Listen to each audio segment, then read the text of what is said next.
Pemirsa, sejumlah orang yang menjadi pegawai KPK Gadungan ditangkap dan dikelandang ke Gedung Merah Putih Jakarta Selatan. Seluruh pelaku langsung dibawa ke ruang pemeriksaan.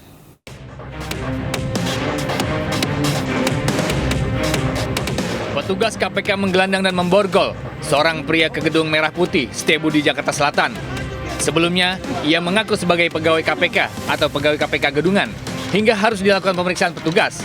Pelaku juga sempat meminta sejumlah uang kepada pihak-pihak tertentu. Pelaku langsung dibawa ke ruang pemeriksaan, sementara juru bicara KPK mengatakan pelaku masih menjalani proses pemeriksaan di kantor KPK.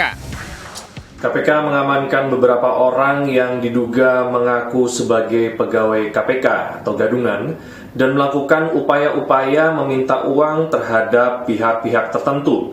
Saat ini beberapa orang tersebut sedang menjalani proses pemeriksaan di KPK dan update selanjutnya akan kita infokan setelah proses pemeriksaan selesai.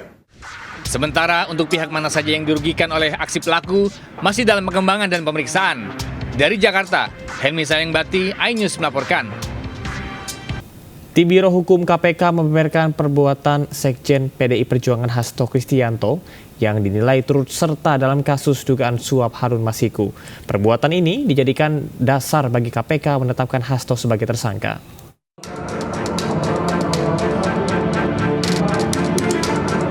Sidang pra-peradilan Sekjen PDI Perjuangan Hasto Kristianto digelar kembali di Pengadilan Negeri Jakarta Selatan Kamis.